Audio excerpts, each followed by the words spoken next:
Let's pull up this story. New York City lawyer sobs in court as she's sentenced to 15 months behind bars for firebombing NYPD van with Molotov cocktail fashioned out of a Bud Light bottle during BLM protests.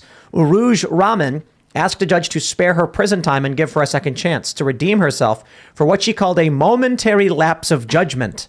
Lady, prison is for dangerous people. Okay, 15 months, you're getting a slap on the wrist considering you firebombed a car. If it was like she threw a rock and it hit somebody in the head, I might be like, okay, 15 months, don't throw rocks, people. Come on. No, she threw a firebomb. She was handing them out to people. Yeah, literally. So, again, speaking of low IQs, we're already seeing how bad it can be when these people have momentary lapses of judgment. The scary thing about it is that people like her, they think they're smart. That's the scary thing. Midwitism. Well, midwits are average, midwits are slightly above average. But they're very convinced that they're usually part of when people get called midwits. It's that they are also part of that, convinced that they are very intelligent, which makes it dangerous. Midwit is basically, they are a little smart, like a little bit above average, but they're not smart enough to truly understand. Mm-hmm. So they're active players like these journalists, the corporate press, they're midwits. There's that IQ bell curve you see all the time where the dumb guy and the smart guy agree on things and the average person is like doing the wrong thing, pro-establishment or whatever. This is kind of scary when you think about it. And then you realize that we're going to have a wave of substantially stupider people due to the masking policies and the lockdown policies in these schools. These kids are all developmentally stunted and they're not getting those years back.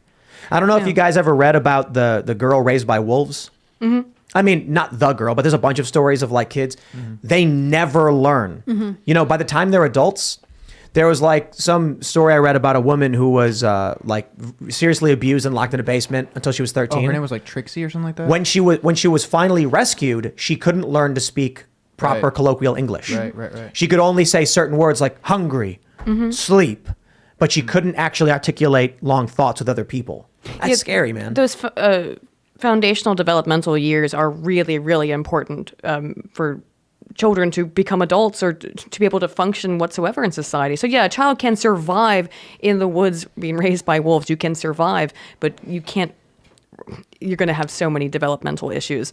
So with these children who have grown up never seen their parents' face or very rarely seen their parents' face, which is a huge part of it, of forming the connection between mother and child and father and child, they don't have any of that.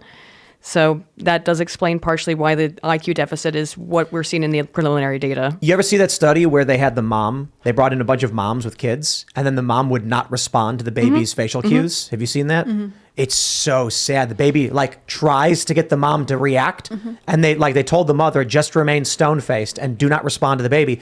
And then eventually the baby just starts crying, freaking out. Yeah, these immune system deniers are absolutely sick and disgusting. I'm serious. When we look at the policies that they've implemented, they knew the horrors that this was going to bring. And we've seen video after video of these fat, bureaucratic, totalitarian teachers just shove a mask on a child's face as they're literally fighting with them. Toddlers, small children in kindergarten were forced to be masked, which is leading to severe developmental issues that we're going to be seeing the long-term consequences of, especially in the future. There was even major politicians that came out and said, guys, I made a mistake. You did? Of course you did. We all knew you did. We were talking about this. We were warning about this, and our voices were censored by big tech social media, and this is why it went on for so long. It was because of that censorship. It's because people couldn't push back. It's because the ideas couldn't be challenged or tested in the public sphere, and we were censored,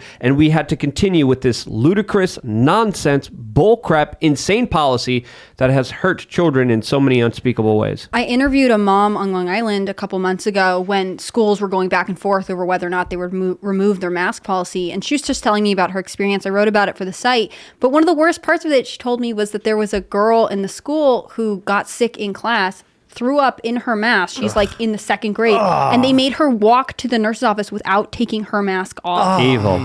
Evil. This is insane. Why would we live this way? Well, even before this, did you ever hear the story about what's going on in Chicago, where they lock kids in padded rooms? There was a little boy who was acting out, so they brought him into a padded room, locked the door, and then just left him there for hours. he started screaming he had to go to the bathroom, so they ignored him. And when his parents finally came, they found him like with crap on his pants and like a little kid, like I forgot how old he's, like 5 or 6 or something. So this stuff's been going on. It's only getting worse. Homeschool your kids, because One last point on the COVID stuff. There was a study that I came across. It's by Dr. Raymond Palmer. It's called COVID-19 Vaccines and the Misinterpretation of Perceived Side Effects.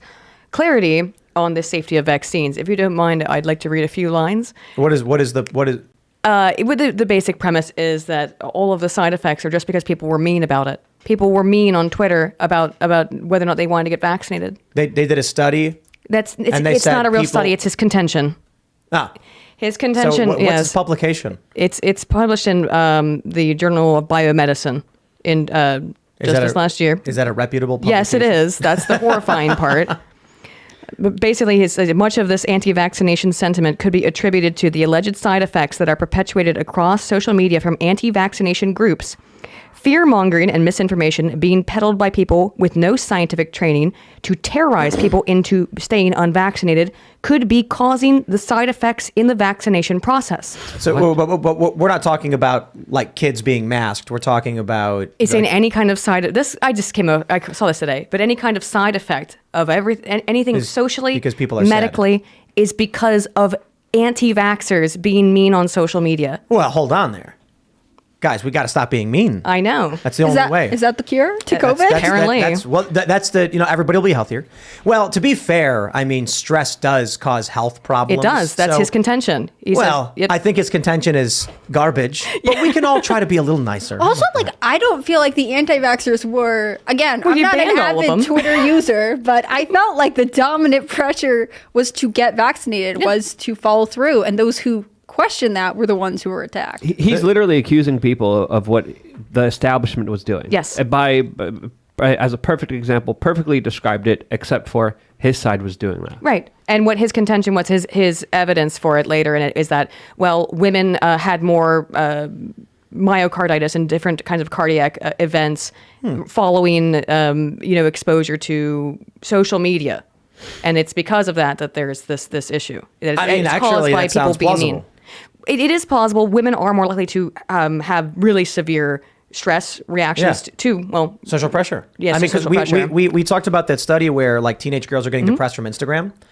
I mean, if you are susceptible for whatever reason, be it COVID or now they have that study that NBC News reported about where they're doing Pfizer and Moderna, I think, are doing long-term studies on myocarditis and pericarditis, which they say is very rare. But my point is, if you are susceptible for whatever reason and you're having heart palpitations because of stress on social media, I mean, I don't think anti-vaxxer makes the most sense, but the idea that social media stress could increase your risk for any kind of heart issue. Sure. Just kind of a weird, convenient thing to say. No, I think we're seeing this increased stress in people, and it is causing them cardiac issues. It must be the anti-vaxxers on social media that are responsible for it, which is again a convenient way to blame others for what they're doing. Reporting heart issues. You could say it's cancel culture. Oh, sure. The fear of being canceled, of not fitting in, of not virtue signaling, is causing people to have heart problems. I actually would believe that too, especially with what we know.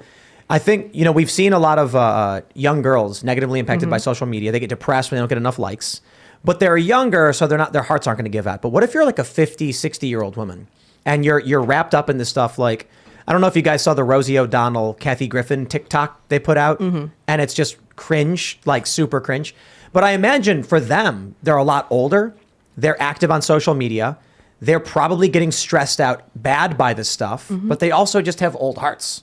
So, I wouldn't be surprised if you came to me and said that Kathy Griffin was having a heart condition. I'd be like, yeah, the lady's strung out on Twitter like she's losing it. Sure, with a problem with a study like that where he's making his contention and his conclusion is that, well, there's competing variables here. There's alternative hypotheses, and you're just contending that this must be the correct one. But that one could very well be part of it as well, is that women really are getting more stressed out because of social pressures on social media. I think it's fair to say that, myocarditis is not caused by mean tweets.